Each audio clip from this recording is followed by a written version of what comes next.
This is Lewis Hart for Boxing Social in association with Empire Fight Store and William Hill. Delighted today to be joined with Peter Fury. A busy Saturday for you. It's going to be a busy weekend, but other than that, how's things been, mate? How are we looking forward to Saturday night? Looking forward to it, yeah. This is a fight week now. We're here, so happy days. There's a lot of needle in both fights. I know you sort of don't really get involved in that, but does it sort of make it extra sort of special when it goes into Saturday night, a little bit spicier? I'm sure the fight fans like it, you know. Both of the fighters, it shows that they're up for the fight, and they've both trained hard, and you know they don't want to give a millimetre, you know. So it's it's good. Don't ask me what they were saying up there. I haven't got a clue, but you know they got interlocked in some exchanges. So yeah, it's all good. All what did they say? All spice for the dinner. So Franchon was talking over you a little bit. You started trying to say something. She sort of couldn't get a word in. Well, you know, it's a high temperament thing. Listen, it's only words. Let's get the fight on and see who the best is. Well, we'll talk about the fight. Savannah Marshall is back out sort of after the Carissa Shields fight. She's back out in another undisputed clash. Sort of first question I wanted to say is, does this show a lot of testament to Savannah's character, where she could have easily sort of had another tune-up or warm-up fight to sort of get back into a big fight, but no, she doesn't want that. She wants to go up weight, go up to the sort of super middleweight and challenge for all the belts. Does that show sort of a good testament to her character that at this stage in her career she wants every test that you can possibly get? Yeah, definitely. You know, I've heard comments, you know, does she really want it, this and that. She's super game. You know, for a woman, she impresses me. Honestly, she really wants, and you know, she wants them belts back. She's hungry, and you know, she trains like that as well. So I'm looking forward to it. She ticks all the boxes, mentally and physically.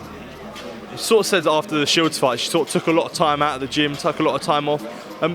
Was that sort of hard time, would you say? Not speaking for her, but was it sort of hard time sort of getting over that sort of defeat? I think when you've fought for all the belts and it's such a big occasion, big fight, of course you need time out. I think she took 2 or 3 months out. I did myself. I took more than that. I never went back in the gym for about 3 months. I went on I toured all over Europe, you know. And listen, it's a boxing match at the end of the day. Get better and improve.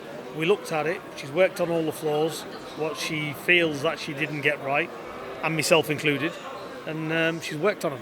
So we're happy. And is there a lot you can learn? Like maybe not only can Savannah learn, but yourself can learn from sort of, not saying like sort of mistakes, but say if sort of you talk about sort of a game plan, people might say stuff about a game plan, but is there a lot you can learn from potentially your career and Savannah can learn from sort of things when it doesn't go your way? Listen, the game plan's got nothing to do with it. It's not being able to execute the game plan because there's flaws there. That is the key. And that's what the naked eye and a lot of fans won't see. Game plans are what they are. It's how good you can execute them. And is it important as a trainer to sort of, I know you said you sort of took a few months out and Savannah took a month out, but is it important to was it important to pick herself back up again? And how important is that sort of to pick yourself back up and get her going? Pick herself up again. It's like when she has this fight, win or lose, she'll have a good 2 months off. You know, who wants to live in the gym punching a bag? It's like Groundhog Day. You get sick.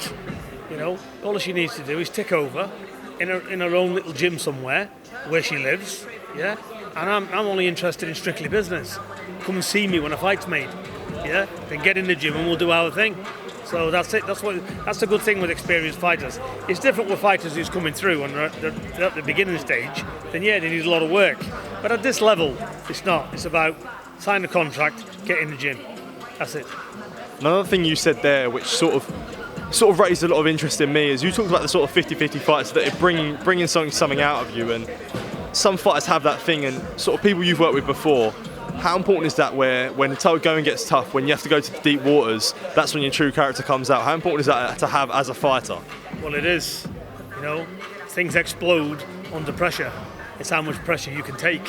And it's all about adjusting on your feet. That's why I said about the key in the back, not winding the fighter up. Because the fighter's got to adjust herself in there as well. You can't just go off a complete pattern.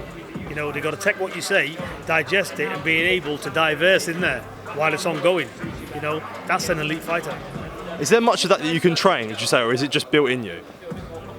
You can train it and you can speak it, you know, for all these eventualities. But, you know, I think as far as training methods is concerned, Prepare that fighter for all eventualities. Don't blow smoke up a fighter's ass and giving him a false persona.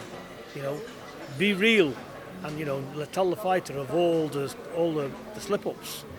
Even if the fighter goes on the floor and you get it properly, I even go through all of that. What do you do? Don't be Mr. Brave and jump up on your feet when you're all over the show. Take your time. Take your time. Listen to the referee. Take the count. There's a third man in there. Don't try and be big brave and I'm a macho this, a macho that. That's amateur stuff. This is a serious business, and you've got to treat it like that. So, do you think Savannah will learn a lot from now Shields fight after the Shields fight? And do you think it will make her a better fighter in a way? We'll soon see Saturday night, but I'm happy. Peter, thank you for your time. Always a pleasure, and I really appreciate it. Thank you.